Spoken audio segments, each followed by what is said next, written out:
Hello student. आज मैं आपको क्लास 7 का साइंस का फर्स्ट चैप्टर एलेबोरेट करूँगा। और ये आप देख सकते हैं, ये आपकी न्यू बुक है जो आपके स्कूल में इस वर्ष चलेगी। चलिए, तो इसका पहला चैप्टर का नाम है न्यूट्रिशन इन प्लांट्स, यानी कि जो प्लांट्स होते हैं, पौधे होते हैं, उनमें पोषण कैसे होता है।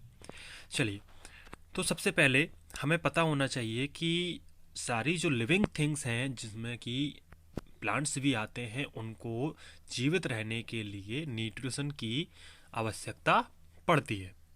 राइट। तो अब बात करते हैं कि न्यूट्रिशन होता क्या है। देखो, लिखा है यहाँ पर, the process of utilization of food by a living organism to obtain energy is called nutrition. Mean food से एनर्जी को लेना ही न्यूट्रिशन कहलाता है। एंड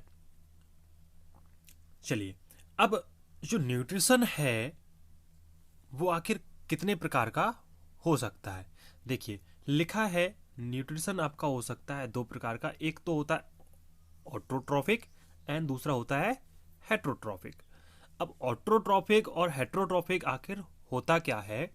ऑटोट्रॉफिक न्यूट्रिशन बेसिकली वो न्यूट्रिशन होता है जो जिसमें जो लिविंग ऑर्गेनिज्म होता है वो अपना फूड खुद प्रिपेयर करता है। और हेट्रोट्रॉफिक न्यूट्रिशन वो होता है जहाँ पर लिविंग ऑर्गेनिज्म जो होता है वो अपना फूड खुद से प्रिपेयर नहीं करके दूसरों पर डिपेंडेंट रहता है।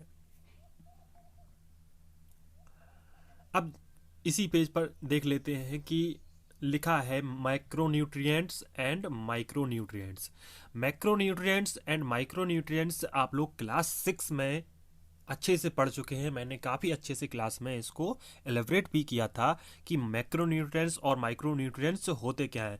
एक बार मैं फिर से आपको बता देता हूँ। हमारा जो फूड होता है उसमें बेसिकली मैक्रो यानी कि जो बड़ी मात्रा में रहता है वो होता है आपका प्रोटीन, कार्बोहाइड्रेट एंड फैट।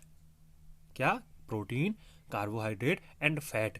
जो कि वाटर जो होता है, वाटर भी इसी में आता है। Water is also a nutrient जो हमें चाहिए होता है जीवित रहने के लिए।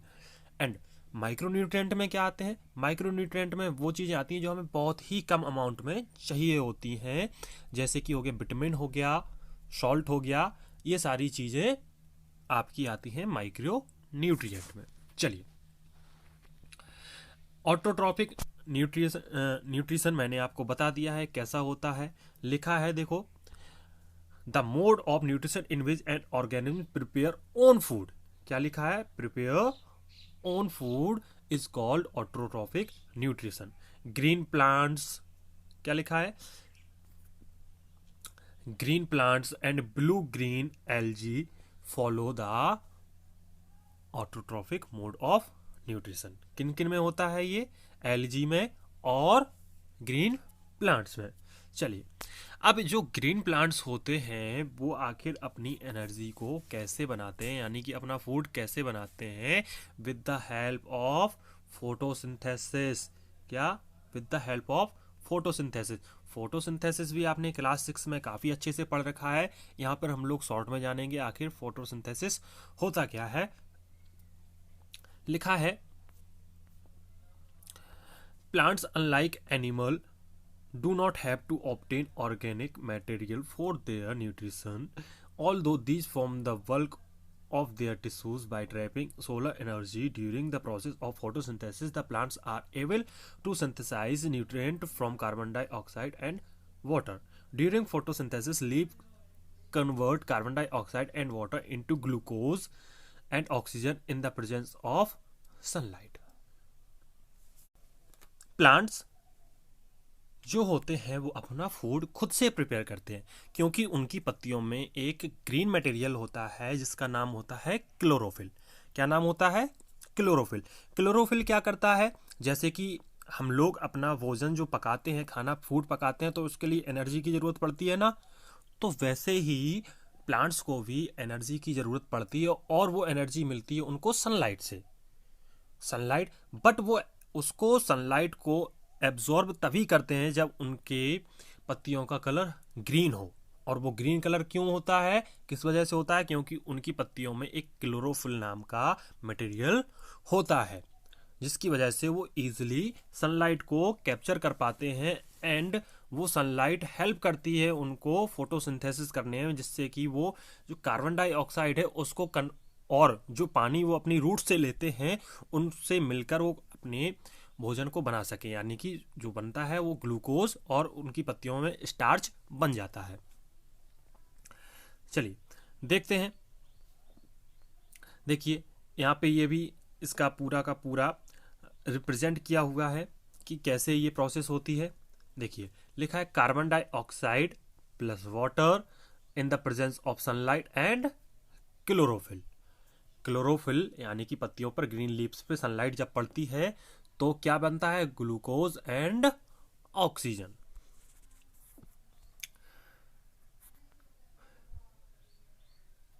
और जो आपका जो ऑक्सीजन बनती है वो हमें पता है कि एटमॉस्फेयर में वो रिलीज कर देते हैं, क्योंकि उनकी पत्तियों में छोटे छोटे टीनी होल्स होते हैं जिनको हम बोलते हैं स्टोमेटा। स्टोमेटा से वो कार्बन डाइऑक्साइड को इनहेल करते हैं और ऑक्सीजन को रिलीज कर देते हैं। चलिए, the condition necessary for photosynthesis. अब फोटोसिंथेसिस के लिए क्या क्या कंडीशन नेसेसरी हैं? मैंने आपको बताया कि फोटोसिंथेसिस के लिए क्या क्या कंडीशन नेसेसरी हैं। एक तो सनलाइट और दूसरा क्लोरोफिल। चलिए, green plants need certain condition for photosynthesis. If these conditions are not met, photosynthesis cannot take place. They are as follows. वो सारी कंडीशन है, अगर वो कंडीशन अगर फॉलो नहीं हो पाती हैं तो उनमें फोटोसिंथेसिस नहीं होगा। पहला क्या है? The presence of carbon dioxide. Carbon dioxide का प्रेजेंस होना जरूरी है, क्योंकि क्या, कार्बन डाइऑक्साइड को ही तो वो इनहेल करते हैं, तभी तो वो अपना फूड बना पाते हैं। तो कार्बन डाइऑक्साइड का होना जरूरी है। और मैंने जैसे बताया कि स्टोमेटा से वो पत्तियों में छोटे छोटे टेनी होल होते हैं, वो स्टोमेटा कहते हैं, उनसे वो उसको एब्जॉर्ब यानी कि इनहेल कर लेते हैं। देखिए ये पत्ती बनी है ना, ये वाली, इसी का एक माइक्रोस्कोपिक जो व्यू है वो यहाँ पर दिया गया है, जो कि छोटे छोटे ये आपको दिख रहे हैं ना, ये देखो छोटे छोटे ग्रीन कलर के ये जो डॉट्स दिख रहे हैं वो है आपका क्लोरोफिल। और स्टोमेटा, ये देखो छोटी सी ओपनिंग, ये है आपका स्टोमेटा जिसको हम बोलते हैं। एंड उसको आप यहाँ पर देख सकते हैं, ये देखिए यहाँ पर, ये देखो, जब close stoma and open stoma इस तरीके से दिखाई देता है। एंड अब चलिए दूसरी बात करते हैं, the presence of chlorophyll. Chlorophyll का भी मैंने बताया कि क्यों जरूरी है। देखिए मैंने बताया था आपको कि जो ग्रीन प्लांट्स होते हैं उनमें एक मटेरियल होता है उनकी पत्तियों में, उसको बोलते हैं हम लोग क्लोरोफिल। क्लोरोफिल क्या करता है? सनलाइट को एब्जॉर्ब करता है। जब सनलाइट एब्जॉर्ब, क्लोरोफिल नहीं होगा तो सनलाइट एब्जॉर्ब नहीं होगी, सनलाइट एब्जॉर्ब नहीं होगी तो उनमें फूड नहीं बन पाएगा और फोटोसिंथेसिस नहीं होगी। तो क्लोरोफिल का होना भी बहुत ही जरूरी है। The main material presence of sunlight. मैंने सनलाइट का भी आपको बताया कि सनलाइट अगर नहीं होगी तो कैसे फोटोसिंथेसिस नहीं होगा, यानी कि सनलाइट भी आपके लिए बहुत ही जरूरी है। A leaf usually a large surface area so that it can absorb a lot of sunlight. Its top surface is protected from water loss, diseases and weather damage by a waxy layer. The upper part of the leaf is where the light falls and it contains a type of cell called a palisade cell. This is adapted to absorb a lot of light. It has lots of chloroplasts and is shaped like a tall box. Photosynthesis cannot occur in the absence of sunlight.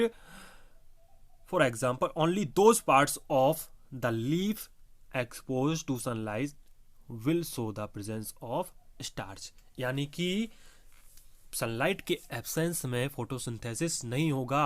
और photosynthesis का हमें पता करना हो तो जिन पत्तियों में starch बन रहा होगा, जिन पत्तियों में स्टार्च होगा वही हमें बता पाएंगे कि उन्हीं से हमें पता चलता है कि इसमें इस पत्ती में फोटोसिंथेसिस की प्रोसेस हो रही है। And water, the presence of water, जैसे कि हम लोग अपना खाना बनाते हैं तो उसमें कुछ, जैसे कि कोई सब्जी रखते हैं और पानी रखते हैं, हीट के लिए लकड़ियां जलाते हैं या गैस स्टोव जलाते हैं, वैसे ही गैस स्टोव यानी कि हीट यहाँ पर हो गई क्या, सनलाइट। वाटर, वाटर यहाँ पे भी है, वाटर जहाँ हम लोग खाना बनाते हैं वहाँ पे भी होता है। और जो हम लोग कच्चा सब्जियां रखते हैं वो सपोज कर सकते हैं आप यहाँ पर कार्बन डाइऑक्साइड, क्या सपोज कर सकते हैं, कार्बन डाइऑक्साइड। अब ये सब तो होगा लेकिन बर्तन नहीं होगा तो कैसे बनेगा फूड। तो बर्तन यहाँ पर समझ लो जो पत्तियां होती हैं उनमें प्रेजेंस जो क्लोरोफिल होता है वो। तो यानी कि जब हम लोग खाना बनाते हैं तो कई सारी चीज़ों की आवश्यकता पड़ती है, ऐसे ही जब प्लांट्स अपना न्यूट्रिशन और एनर्जी बनाते हैं तो उनको भी काफ़ी सारी चीज़ों की ज़रूरत पड़ती है। उनमें से ही एक होता है वाटर, और वाटर वो कहाँ से एब्जॉर्ब करते हैं, सॉइल से, with the help of roots. क्या, with the help of roots. Roots में बहुत छोटे छोटे आपने देखे होंगे, अगर आप कोई छोटा सा प्लांट लें, अगर आप उसको लगाते हैं या कभी आपने देखा हो उसकी रूट्स को अगर एब्जॉर्ब किया हो तो उसमें रूट्स तो होती हैं बट उनमें छोटे छोटे हेयर्स भी होते हैं। वही हेयर्स और रूट्स हेल्प करती हैं एक प्लांट को कि रूट्स से वो पूरा सूट्स तक और सूट से लेके उनके लीव्स तक वो पानी पहुंचाएं, और लीव्स तक पानी पहुंचा तो समझिए कि उनका फूड बनना स्टार्ट। चलिए